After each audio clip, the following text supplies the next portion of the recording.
दोस्तों, आज इस अवसर पर मैं भारतीय किसान मजदूर संघ यूनियन का राष्ट्रीय प्रवक्ता भूपेंद्र रावत, मेरे लिए गौरव का क्षण है कि मैं इस समय दीपक और विजय रावत दोनों इस देश के, मैं कहता हूँ दुनिया में इंसानियत के आइकॉन बन चुके हैं।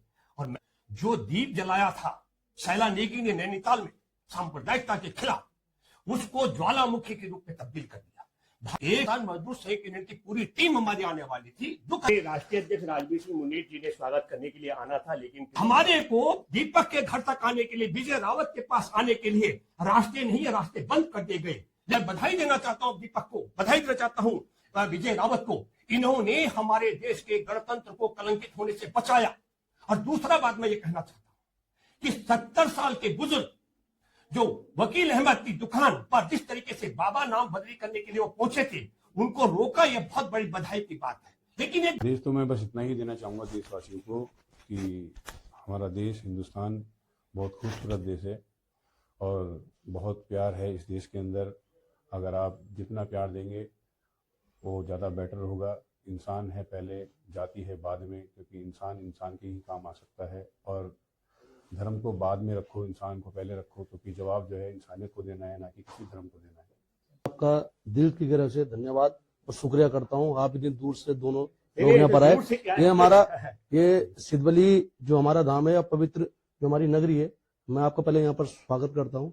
और दो शब्द ज्यादा नहीं कहूंगा, दो शब्द ही कहूंगा। पहले तो आपने हमको इतना प्रेम दिया, प्यार दिया, उसके लिए धन्यवाद। और बस एक मैसेज मैं पूरे देशवासियों को देना चाहता हूँ आपके माध्यम से ही।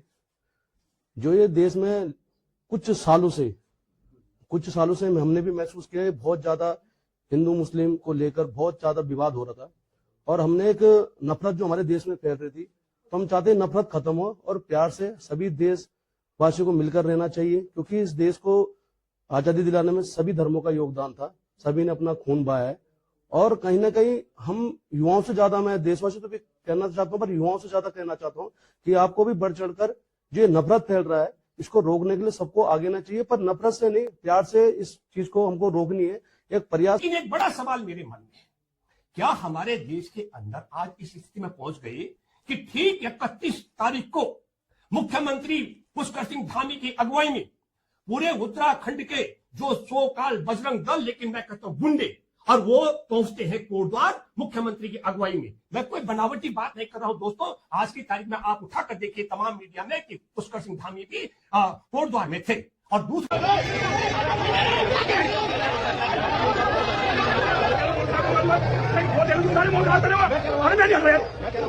भाई साहब मेरी बात सुनो, देखो तो गलत है भाई साहब, नहीं आएगा।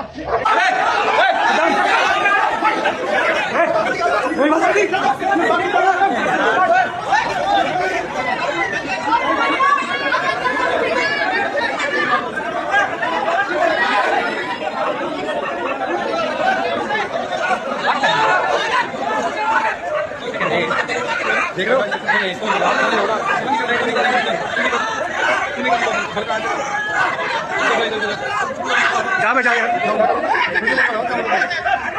तुम जाओ भाई, देख रहे हो, जाओ यार।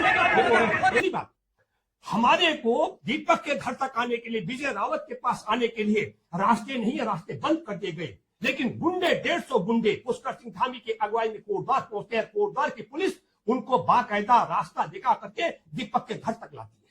खेल क्या था?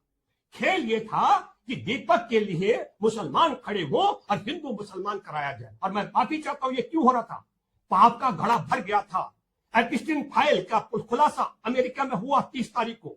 31 तारीख को भारतीय मीडिया में एपिस्टीन फाइल की जो खबरें थी, उनको दबाने के लिए हिंदू मुसलमान करने का षड्यंत्र था। एक तीर से 3 शिकार। एक, नरेंद्र मोदी की एपिस्टीन फाइल का मामला गायब हो जाए। 2, हिंदू मुसलमान का दंगा हो। और 3, दीपक और विजय जैसे लोग डर जाएं कि मुसलमान हमारे साथ खड़े नहीं हुए, इसलिए हम कुछ नहीं करेंगे।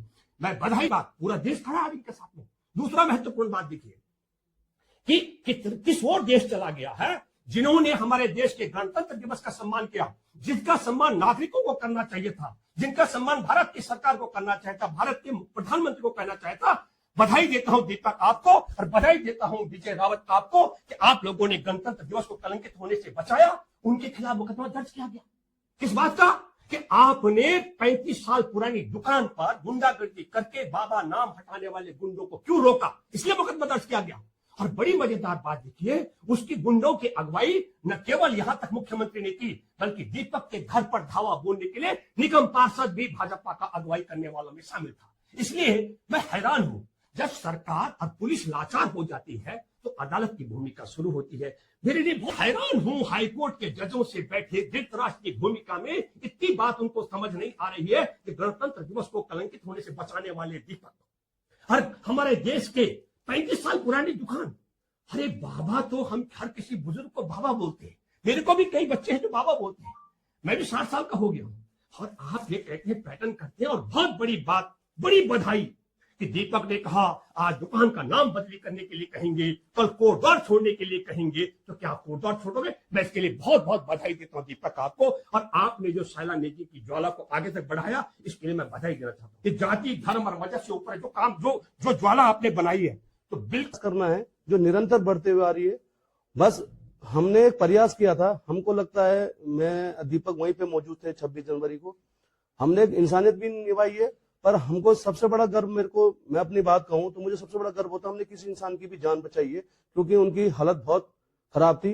तो ऐसी बहुत, जैसे परसों भी अब देहरादून में घटना हुई है, उस बड़ा दुख हुआ कि उस लड़की को बचाने कोई नहीं आया, सरेआम उसकी गर्दन काट दी गई, उसके वार किया गया। तो ऐसे जागरूक लोगों को कहीं ना कहीं, जो हमने प्रयास किया, सबको आना चाहिए किसी को कहीं ना कहीं जान बचाने के लिए। तो ये चीजें बड़ा दुख हो रही है कि आज भी अभी इस चीज को लेकर बहुत चीजें घटनाएं हो रही है। तो सबको प्रयास करना चाहिए। बहुत एक माहौल बहुत चल रहा है, कभी छोटी छोटी बच्चों के साथ रेप हो रही है, बहुत निरंतर ये घटनाएं बढ़ रही हैं। इनको रोकने के लिए हमको इन्हीं सारे देशवासियों को एक होना चाहिए, जो मेरी मांग है। और मैं एक बात कहना चाहता हूँ, धर्म से बड़ा एक इंसानियत का धर्म होता है। मैं हिंदू हूँ, मैं अपने धर्म का पालन भी करता हूँ और मैं सभी धर्मों का भी पालन उतना ही करता हूँ, क्योंकि मेरा धर्म, हिंदू धर्म, कभी किसी धर्म को लड़ना नहीं सिखाता, गाली देना नहीं सिखाता। ये हमारे संस्कार भी नहीं है। एक हम पहाड़ से आते हैं, उत्तराखंडी हम लोग हैं। ये हमारा धर्म तो सबकी रक्षा करना सिखाता है। बस यही मैं संदेश देना चाहता हूँ, सब मिलकर रहें, प्यार से रहें और नफरत को दूर करें। धन्यवाद। उनको भी हम प्रणाम करते हैं, आपके राष्ट्रपति जी को, जो आपने अपने संदेश पहुंचाए, उनको भी हम धन्यवाद करते हैं।